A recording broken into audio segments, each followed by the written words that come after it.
Thank you. You may be seated. Is that what you say? Hey, go ahead and turn to John 9. We're going to spend our time there this morning. It's a story I'm sure all of you have heard before. The majority of you have heard plenty of sermons on it, I'm sure. So we'll see how this one's any different. But hopefully the Lord's going to work. And I think that the Lord really has a heart to see transformation in all of us. A heart to see us not be blind, but be able to see. And I really think that that's going to happen this morning for all of us. Regardless of where we're at in our own relationship with God, if we've been serving God for years or days or minutes or seconds, I think that the Lord will open our eyes to a whole bunch of new things today. And so we're going to talk through this. As you're turning there, I do want to share, I was on vacation we got back about 10 days ago. We were gone to Vermont, to New Hampshire for 2 weeks. So that was a great time. My wife is from Vermont. I also have to mention my wife had a birthday on Friday. And she is very beautiful. She's not here this morning. She's staying home with the kids, but she's very beautiful, and that is all I'm authorized to say. I said some other things last night. She said, you don't need to say anything else. So with that said, we'll see what I say later on, but for right now, I'm going to leave it at that. But we had such a good time in Vermont, seeing family, seeing friends, seeing people that we haven't seen for so long. And a lot of that time was built around the table. That time of reconnection was we sat down, we ate with family, we ate with friends who are family, and we got to know each other again. But it wasn't really like getting to know each other, but it was more of just a reconnection. It was a family thing. We didn't have to get to know anything about the past, but it was, even if we hadn't seen them for years, it was just an automatic, hey, you're here. What's been going on in your recent life? And then talking about the good times, talking about all of the good things that have happened, showing our kids off to one another, because last time we saw each other, none of us had kids. And so it was all this kind of stuff. And it was really great time. It was 90 degrees in Vermont. We went up there thinking it would be cooler, but it was 90 degrees and then 90% humidity, which was terrible. I forget how much I love the dry weather. And I got back and it was 80 degrees, but it was dry here and it just felt perfect. But 90 degrees up there was death. And so we took up hoodies there, because we thought it was going to be chilly. We took jeans and everything, and then it was just hot the whole time. So they get a heat wave once or twice every summer, and so we just ended up being there on the heat wave. But in saying all of that, one thing I wanted to announce too is that we're going to be kicking off life groups again here in September, the week of September 12th. And they're going to look a little bit different than they looked before. What we're going to do with life groups now is we're kind of getting rid of the old format of having worship and teaching kind of being the core of it, and really keeping a simple atmosphere of meeting around the table. We're calling them dinner parties. And so all it is a chance to sit together and connect while eating some good food, talking to one another, not having any sort of schedule to the evening, and letting the Holy Spirit move for ministry, for talking about Jesus, for doing worship, all of that kind of stuff. It's also going to be a good time or a good avenue for evangelism. To be able to invite somebody who will come over and eat dinner, but may not come over to be a part of a life group that has a teaching time and all this other stuff. So it's going to be something brand new that we're doing, and we're really excited about it. We have several groups already who are committed to starting these things, and they're not formal. You don't have to worry about wearing a suit and tie or anything like that to these things. So don't worry about that. Each group will have its own sort of theme to it, its own sort of how they want to do things. If they want to have people bring things as a potluck style, or make the main dish and everyone brings side dishes, all that kind of stuff. And it's just going to be, the size limits are just going to be whatever the house can hold. And so we'll have some RSVP type of scheduling type of things that you can go in and eat with people and schedule things that way. So that's going to be great. So look forward to that. We'll talk more about that here as it gets closer. It's a few weeks away before we really begin and really jump into that, but it's going to be good. All right. So John 9. Let's start with the first verse. As he passed by, he saw a man blind from birth. So the he here is Jesus. As Jesus is walking by, he sees this man. He finds this man. And throughout this whole chapter, we're going to see three themes really pop out to us. We're going to see the theme of lost and found. We're going to see the theme of light and darkness. And then we're also going to see the theme of blind and seeing. And each one of those has its own sort of reality to it, its own sort of, if you will, personality, that's just metaphorically speaking, its own sort of thing, uniqueness about them. They all tie together, but they all operate in a little bit different ways. And so we're starting now with Jesus finding this man who was blind from birth, who was just sitting there begging, and Jesus comes upon him.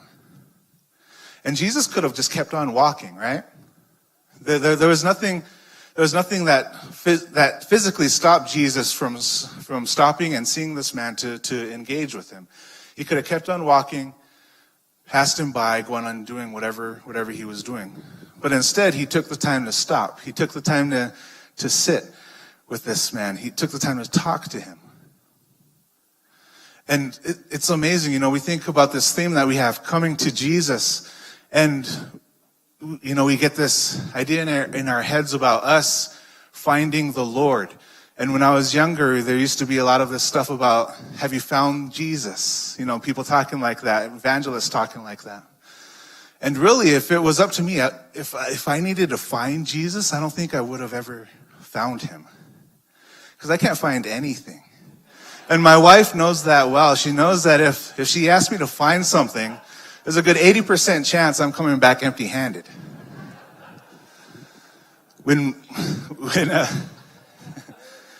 we were younger, our first daughter, when she was a baby, we have 2 kids, and so we had this big diaper bag, right? And finding anything in this diaper bag was impossible. Everything was just thrown in there. And it was impossible for me, and I know that whenever Megan would ask me to find something in that bag, it was always added pressure, and it was earlier on in our relationship and earlier on in our marriage, and so I would get stressed out. She'd say, go get, there's oftentimes, when she's asking me to get something from the diaper bag, she's under the gun because she has a wild baby, that she has to deal with, and so that's added pressure to it. And so this one time she was asking me to get this stuff, this butt paste, Boudreaux's butt paste. Anyone ever use that?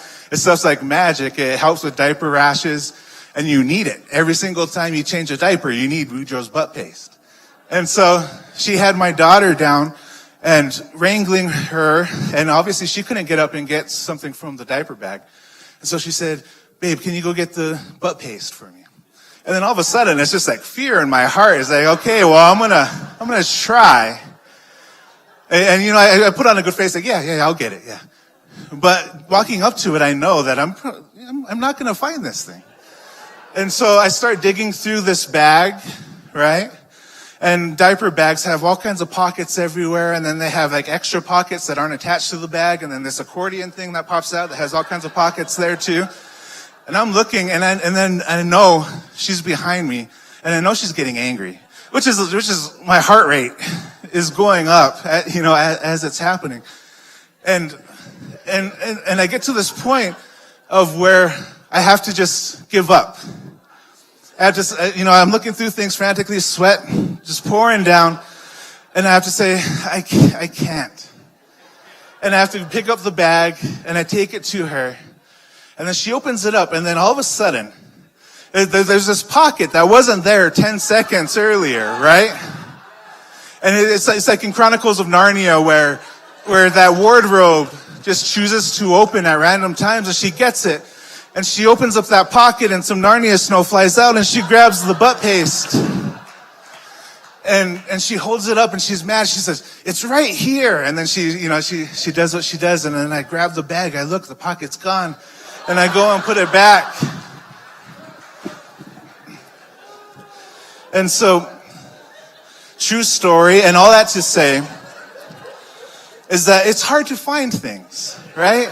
Going back to my original point. It's hard. If it was up to us to find Jesus, how successful do you think we would be? How many of you would have been able to find him? Because, we think we may have been able to, but because of the blindness in our eyes, it's physically impossible for me to find something in a diaper bag, right? And so it's the same thing. It's physically impossible for me to find Jesus without Jesus first finding me. And so Jesus is always chasing after us. Jesus is always coming and finding us and picking us up in our pains, in our hurts, in our sins, and in our troubles. And he does the same thing for this man. And as they find this man, his disciples asked him, "Rabbi, who sinned, this man or his parents, that he would be born blind?" Jesus answered, "It was neither that this man sinned nor his parents, but it was so that the works of God might be displayed in him." So the disciples at this time have this kind of distorted idea of how the Lord moves and how sin works and how the realities interplay. The Pharisees will come in later with the exact same idea. What did this man do? You obviously have sinned to be blind from birth. It's either you or your parents. And Jesus subverts that idea, and he says it was neither that this man sinned nor his parents, so there is no sin, but it was so that the works of God might be displayed in him. And then we read that last part, and that kind of kicks in our own misconceptions about God. It kicks in our own ideas that may not be right in thinking that, well, if there is no sin involved, then God must have just cursed this man with blindness just so that this moment with Jesus could occur to see the healing happen. And some translations will add in their own words. Usually you can tell them because they're italics. In the NASB here, it adds in, "It was so that the works of God might be displayed in him." NIV says it happened because the works of God could be displayed in him. So that kind of feeds into this idea of God being this sort of mean character that doesn't really care about people and destined this man to live the majority of his life blind just for this moment and just so that it could be recorded. And oftentimes in our own heads, we kind of think this way, right? We kind of think of God as being this God of punishment. This God who is always chasing after us and just ready to catch us on that one thing we did. And then that also feeds into an understanding of if we've done so much and walked away from the Lord, then God doesn't want anything to do with us anymore. So why should I return? Why should I reach out to him? When in fact the opposite is true. But it's this whole idea of being lost and found.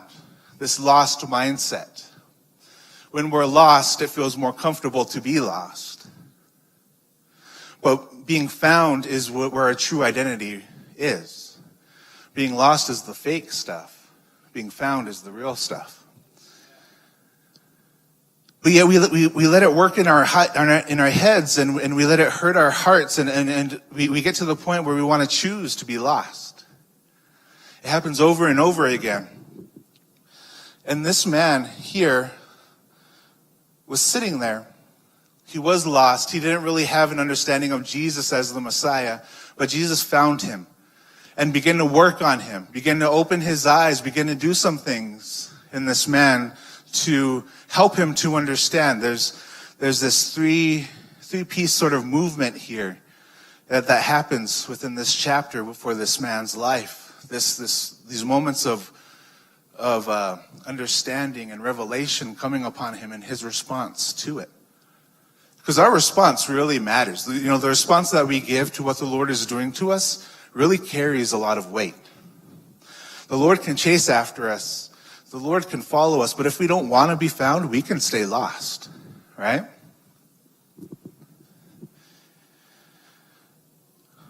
So Jesus comes and he says, we must work the works of him who sent me as long as it is day. Night is coming when no one can work. He's foretelling the cross, his death. And he says, while I'm in the world, I am the light of the world. And so he's contrasting himself from the realities of what's going on in the world as they see it, right? There's a lot of darkness in the world. There's a lot of chaos in the world. And what Christ comes is he brings light. He brings order to things. And at the beginning of the book of John, we read that the first verse was, in the beginning was the Word. And the Word was with God. And the Word was God.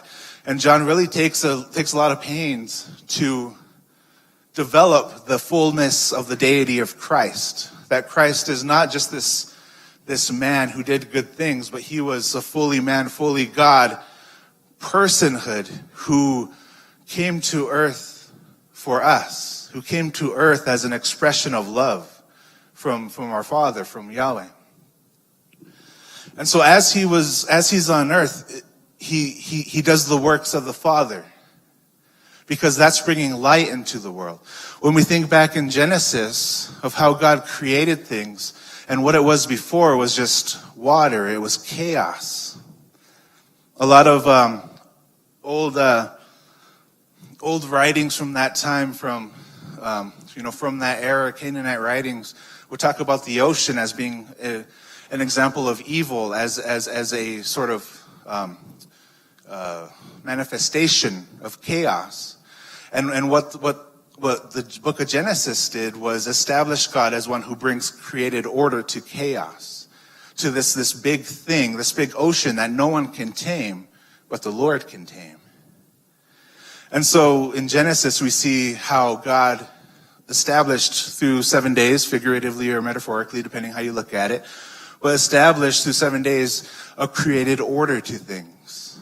That there be light, that there be birds, all of these things that he created, and he created man and woman at the same time. And with Jesus, what Jesus is doing now, and all of the works that he's doing, is he's bringing order. He's showing the light. He's doing exactly what his Father did in Genesis by bringing new creation to a world of chaos, a world that has forgotten the Lord, a world that has run away from the Lord, and he is restoring things to how they should be.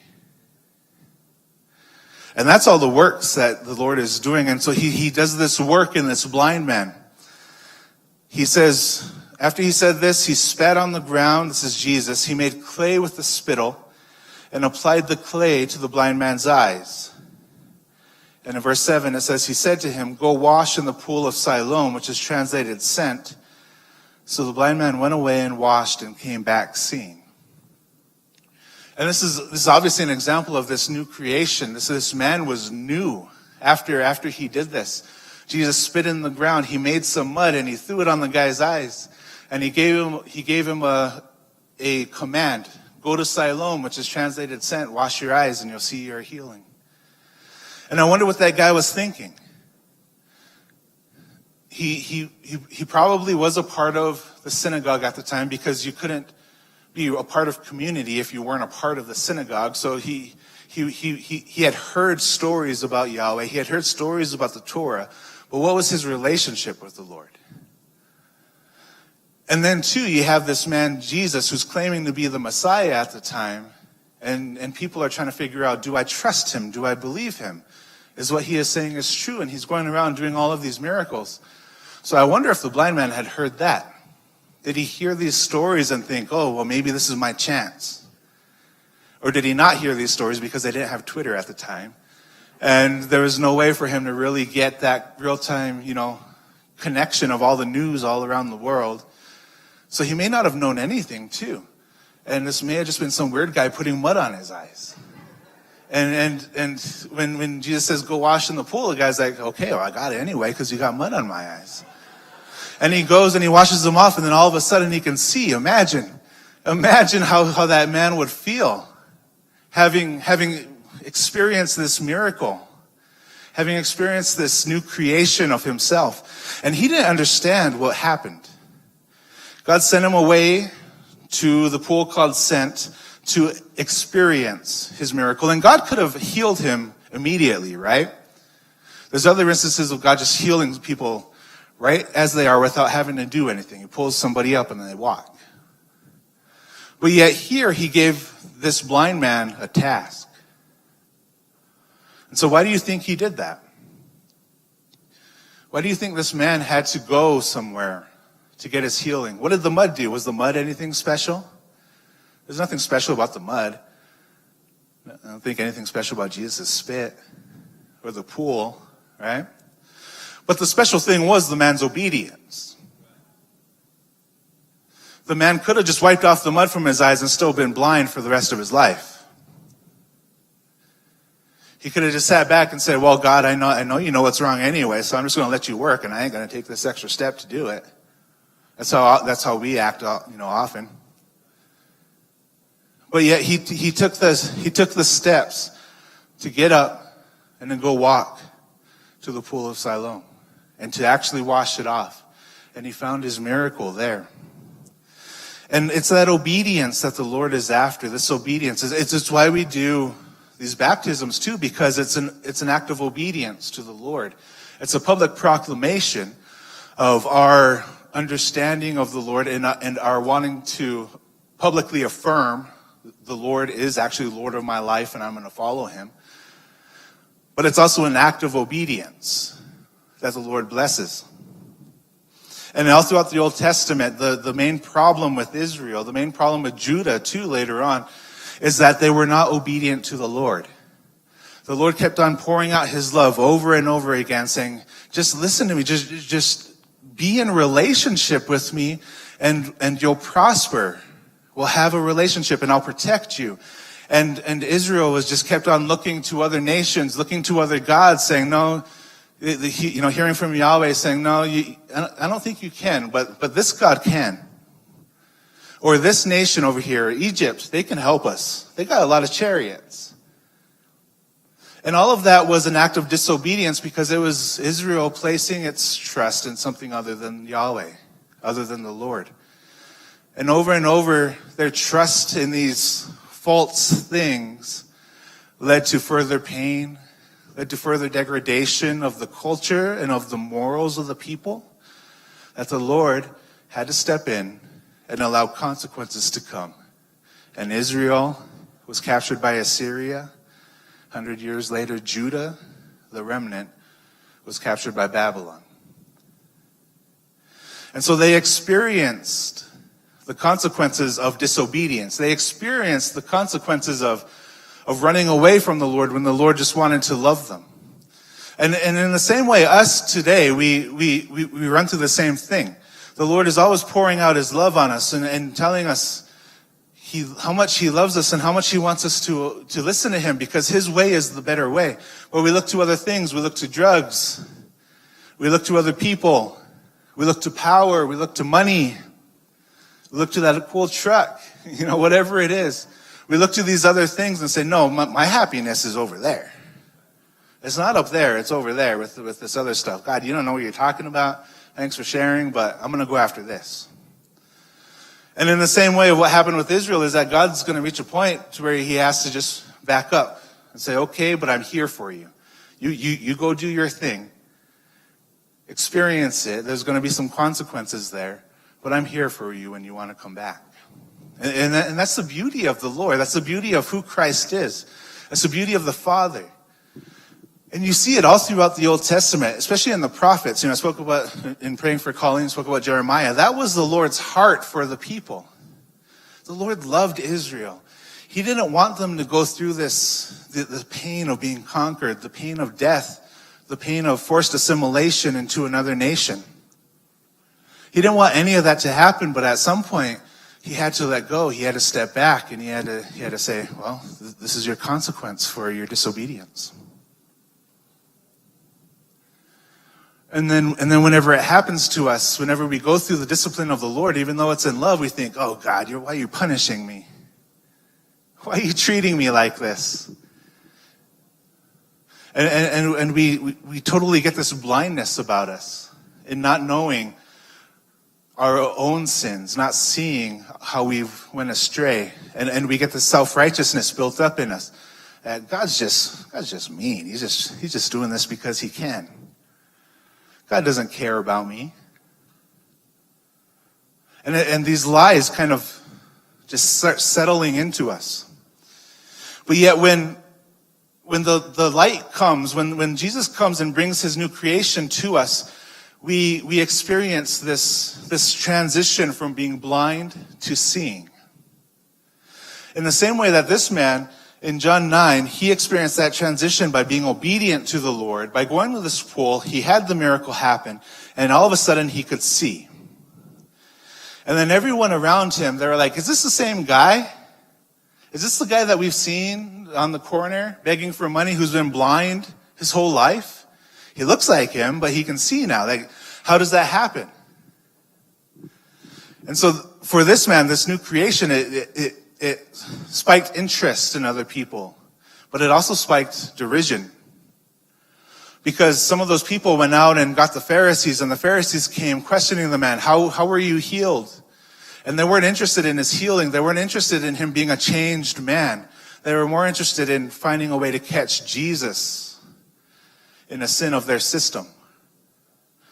And Jesus was really, he did a lot of this stuff on purpose. One, it was the Sabbath that he healed this man on. And two, he spit in the ground and he did a little work making the mud. And there's a whole list of 39 things that observant Jews can't do on the Sabbath. One of them is kneading and mixing things. So Jesus is obviously digging at the system, digging at the people. In doing this, he added a work element to it to force this interaction. And so you have these Pharisees who come up to this man and say, well, you were healed by a sinner. This can't be right. And they're putting doubts in this man. And this man didn't really have an understanding of who Jesus was really. He called him a prophet a little bit later. So he at least knew that because he knew the prophets could do some things like this because they were well connected with God. And so he had that understanding. Well, he was a prophet. And they keep on badgering him. They keep on badgering him over and over again. They go to his parents. And his parents say, and his parents are scared. His parents are fearful because the people know that if anyone were to accept Jesus as anything other than a sinner, then they would be put out of the synagogue, which meant they were put out of the community, which meant they didn't have a family anymore. They didn't have a support system anymore. And so when the Pharisees came up to the parents, they said, well, we know that's our son, and we know he used to be blind. But for how he can see now, we don't know, you got to ask him. He's of age. And so they were acting out of fear. They didn't have a full understanding of the identity that Christ brings. They didn't have a full understanding of who they were as children of God. And so they said, well, I'm just not going to touch it. You got to go deal with him. And then the Pharisees again go to this blind man, or this he's seeing now, the used to be blind man. And they keep on asking him and badgering him about it over and over. And in verse 25, the blind man responds with a simple, whether he is a sinner, I do not know. One thing I do know, that though I was blind, now I see. And that's such a powerful statement right there. Because even though the man didn't know what happened or how it happened or even who really did it, he just knew the outcome of the miracle. And another aspect of it is that he knew a miracle happened and he wasn't going to be afraid of what other people came and said to him. He didn't know the fullness of what it meant to be in relationship with the Lord, in relationship with Christ. But he knew that his testimony, he knew that he was once blind, but now he sees, and that was amazing enough. And so what he did was say, well, I don't know what happened, but I know what happened, and you guys can be mad all you want, but I'm gonna believe this guy because he did something for me. And so with the parents and with this man, we see two ways of of interacting with people when it comes to our testimony, and 2 ways of viewing ourselves, and 2 ways of really understanding our identity.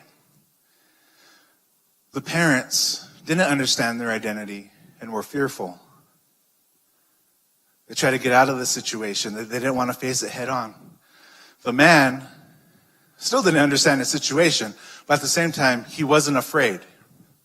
He knew what the Lord did for him, and he was just going to go run on with that. He didn't care what was going to come his way. No matter the opposition that came, he was strong. He was steadfast. He knew who he was because he knew what happened. He knew he was blind, but now he sees. And so there's 2 ways of living, and sometimes, we can live in both realities at the same time. We can have this weakness in our identity in some areas, and we can have a strength in our identity in other areas, things that don't bother us, and then things that really do bother us. But how we respond to it is our sort of reaction to the Lord. Being blind and seeing is something the Lord does to us, but then we got to still take action afterwards to proclaim the miracle, but also to continue seeing and seeing correctly. So for myself, a couple examples of being strong in identity and then being weak in identity. One thing I've always been strong in identity about is this concept of manliness. This is something that a lot of men deal with. Am I really a man? Do I need a bigger truck? I need more power tools or something. And you have these other guys saying, well, if you don't know how to shoot an AK-47, I don't know about your manhood. Right? You have all this stuff, and even churches dig into this too and say, come be a part of our men's group. And there's like all kinds of military jets flying over in the video, and you got to be a man. You got to be strong. You got to lift weights. You got to love trucks. And it's always been something that has never bothered me. I've never felt the need to prove myself. Oftentimes people will say, well, you need your hands to be greasy. You need to have been working on something. You need to have calluses on them. You got calluses, Jared? You need to have calluses so you can be a man just like Jared. The epitome of manhood right there. And another man is like, you need to be missing fingernails because of the hard work you're doing. And I don't know if that's a good thing or a bad thing. It might just mean you're bad at your job. But you're supposed to be missing fingernails. And I said last night too that coincidentally, I'm missing a chunk of my fingernail from this finger. But it's not from doing work. I went a little too aggressively for a bag of chips in the pantry. And I caught it right on the top shelf. Just being tall, it's hard to get things on the lower shelf. And so I caught it and it took a big chunk off. But I'm a man. Right? And I remember playing football and, like competitive stuff. It's something that I can be competitive at times, but I'm like, I don't care. And playing football, they want you to be competitive. They want you to go out and kill the other team. And my coaches would get so mad at me that they'd be yelling at me, they'd be cussing at me, they'd be calling me names and pushing me, trying to get me to get angry. And I'm just like, okay, I get it. And so, I do what I do. I'll block or whatever, but you don't gotta be mean to me about it, right? But it's just this thing. And as a kid, it really, like this whole manhood stuff really, really gets after you. But then too, on another level, so that's something I'm strong in, but then something I'm weak in, is that when we were up in Vermont and New Hampshire, like I said, we had spent time up there before. I did graduate school at a really nice college up there from 2015 to 17. And I loved that school. And so whenever we're up there, I want to go drive around and go be a part of it again. And so we went and drove around. And it was a week or so before classes were starting, so all kinds of kids were getting their rooms ready, all that stuff. So it was a whole bunch of life at the school. And I didn't really want to leave the school, but I had to because I was done and there was nothing extra for me to do there. But when I finished graduate school, I had in my mind that, okay, well, I'm done with ministry now, and I'm going to go on and work in academia or work in publishing or work as a writer. I had this stuff in my head. This kind of career that I wanted to take. Because I had been involved in ministry ever since I graduated high school. I joined Youth with a Mission, Started doing stuff with them, was put on as a leader, helped lead schools, helped teach, helped do all kinds of things with them. And I got to graduate school, I was in my mid-30s, and I was like, okay, well, that was a good phase of my life. And I'm looking forward to this next phase of my life. But nothing happened for me in trying to get jobs and trying to seek after that. I could have gone and done more schooling and be put in a whole lot more debt, but that was something I didn't really want to do. And so doors weren't opening, and then we ended up back here in Albuquerque. And then as we're here, we knew we would have a church here, but then this job position opened up for communications director here at the church. And I wasn't going to take it because I didn't want a ministry job again. And it wasn't really a ministry job, but I know how God works, right? And so I there's a little bit of sneakiness going on. So I wasn't really going to do it, but then I prayed about it, and I told the pastor, told Ben Stewart, he was the one hiring. So I told him at the time, I said, okay, well, I'll go home and pray about it, but I don't think it's going to work out. And then I went home and actually prayed about it, and then heard from the Lord and had to act on it, right? I didn't have to act on it, but if I didn't, it would have been terrible. And so, but it was one of those things of, okay, well, I'm going to do this job, and I'm going to see where God takes me. And obviously, look at me now. I'm up here doing what God has for me. But it wasn't what I originally planned. And so when I go back to that school and think about those plans and think about, because it wasn't a Christian school, and I did well there. The professors liked me. Everyone had I excelled. I got an award for my thesis. So much stuff was going on for me at this time that I thought I was going to be headed off in this other direction.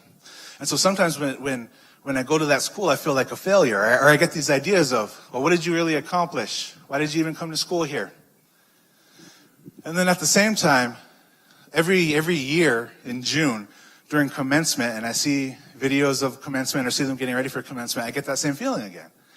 That same sort of weakness of, well, what did you really accomplish? But it's something that I've gotten to the point now to where I don't fully accept it. I can see it, I can capture it, and I can give it to the Lord and say, this isn't my identity. All of this stuff is not my identity. All this stuff about me being a failure, that's not true. Because I am where the Lord has me. I'm doing what the Lord wants me to do.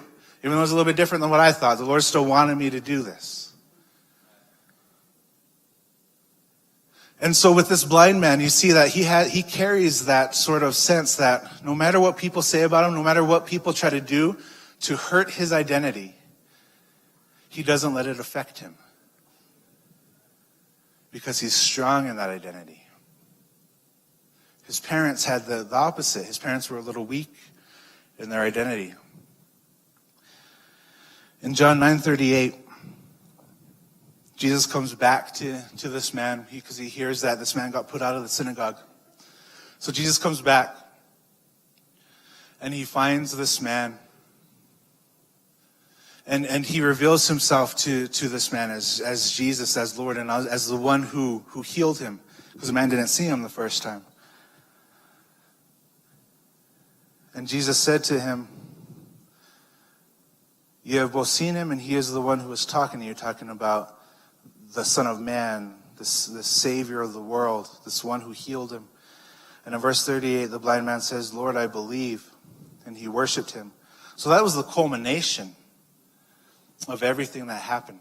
That was the culmination of the healing, the culmination of this man's identity, this culmination of what the Lord was doing in this man and his response to the Lord. Because we're all required to make a response. In a relationship, we need to make responses.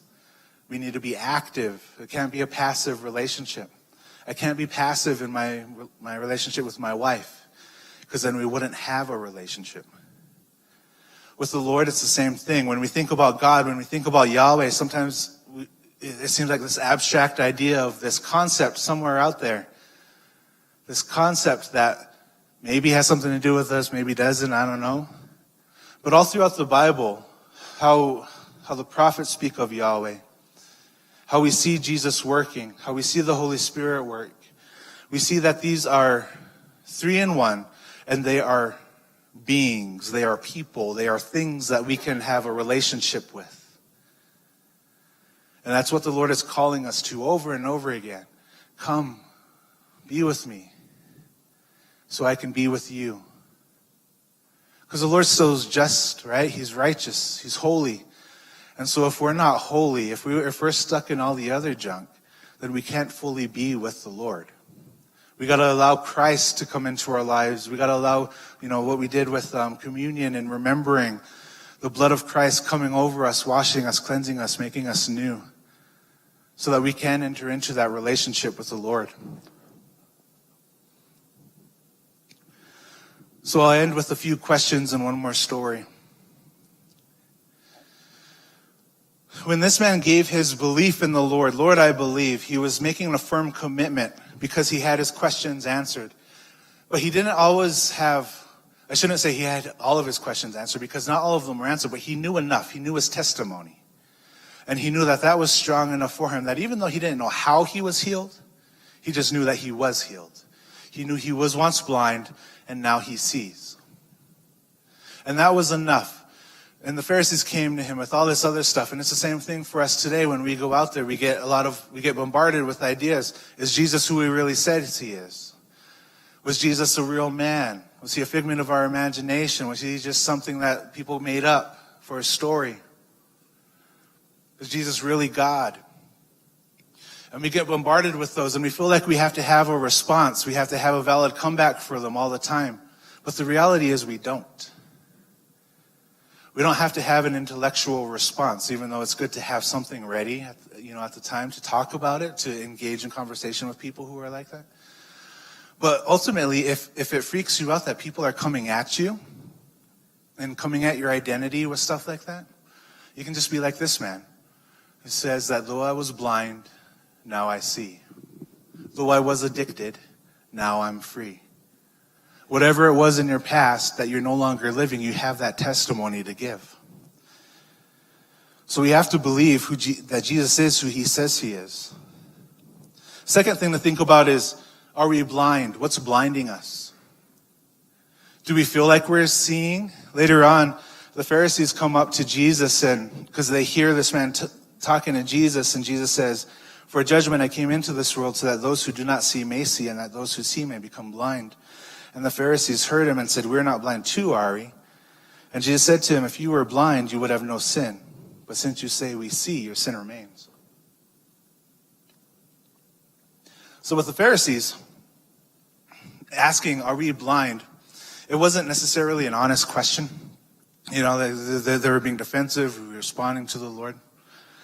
But we can sometimes find ourselves getting into that point of becoming blinded again, by things in our culture, by things that we allow to happen in our lives.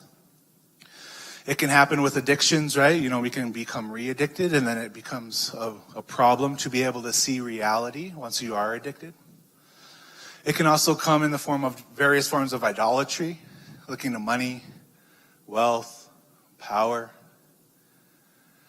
In our age, it can come through political ideology, being so beholden to one side, to the far left, to the far right, to where it makes you think and see people as an enemy, to see people as less than who they are, less than children, less than people who God loves, less than God's creation. If you find yourself hating people and not being able to express love to people, then that's a blindness. Because that's one thing Jesus fully addressed, said, love your enemies. So we have no real rope to hate. We don't have a freedom to hate. The final question is, how is God working, and what is our response to the Lord? When we come to Jesus and we think about the Lord, we touched on it at the beginning of this teaching, is that how do we see the Lord? Does the Lord just want to punish us all the time, or is the Lord one who's constantly waiting to accept us with open arms? How's the Lord working in our lives? Is the Lord distant, or is the Lord here? Because the Lord is constantly telling us over and over again that he's here. He's there with the people. But sometimes people don't believe that. Sometimes people want to push the concept of a God away because they think, well, God's, like a deist thinking, well, God's just out there. He started things, but he's not paying any attention to us.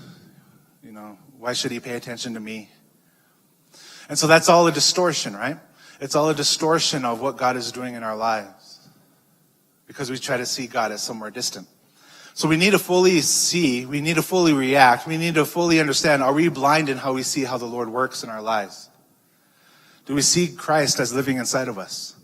Do we see the Holy Spirit working and moving in us? Or do we see God as separate from us? As something to confront?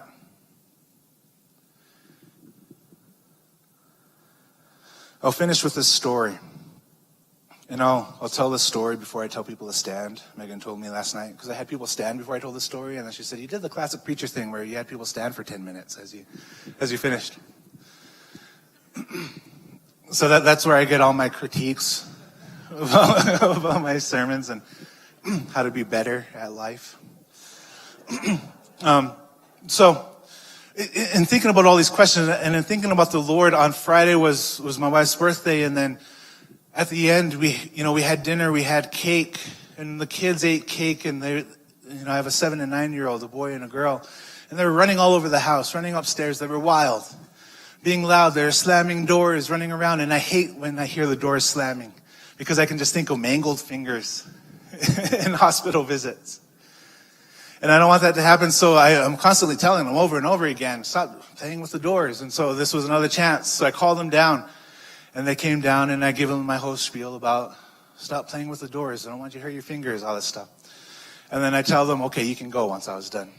And my daughter, as soon as I said, okay, you can go, she said, finally. And then she started walking up the stairs. And she's got a lot of attitude, that little 9-year-old. And and so Megan, my wife, has been dealing with this over and over again too, so it gave me a chance to correct it. It gave me a chance to deal with it. So I called Rachel back down, and I asked her, what did you say? And she was honest. She's always honest, even in the face of trouble. That's what I love about her. She's always honest. I love honesty. So she was honest, and so I put her in timeout, let her sit there for a few minutes to think, right? Think about what she did wrong. And then I called her to me, and I told her, I was explaining to her, when you talk back to us, it's disrespectful, it's mean, it's treating us like you don't love us. And I went through this whole spiel about that too. And she was sitting there listening, nodding her head. And then once I was done, I said, okay, you can go up and play with your brother. And so she ran upstairs and ran in her room and just started bawling and was crying. And I always hate it too, because I feel guilty now. Now that my daughter's crying, I didn't do anything wrong, but now all of a sudden, all the guilt is coming on me. And so she's crying up there, and I'm thinking, do I go up there and, try to make things better? But it's like, there's no reason to. And so she does that for a good 5 minutes, and it's loud. You can hear it all throughout the house. We just kind of let her go. And then it gets quiet up there. And then she comes down the stairs. She doesn't say a word to me. She comes up to me. I'm sitting on the couch. And she just hugs me. And she's squeezing me, as she's hugging. She doesn't say anything. And I tell her, I love you. And she doesn't respond. She just lets go after a big, long hug and goes up and plays. And in this Bible study that we're doing, we're going through a year. I and people from this church, and you guys can always sign up whenever you want. Bible in 1 year. We're doing it here. You get it through emails. But we're going through this Bible study, and we're in Lamentations. And Lamentations is this lament, it's this cry of pain that Israel is giving because they have been conquered, and Babylon has come in and destroyed them because of their consequences. And so we're at this point now where Judah has been totally conquered. Babylon has come in and killed and brought destruction. And so this whole lament is the remnants of Judah's response to the Lord, saying, I know I was wrong. We were wrong in what we did. And we know why you had to do this. We know why you had to give us the consequences. They were owning up to it. But all throughout, they're also entering into prayer.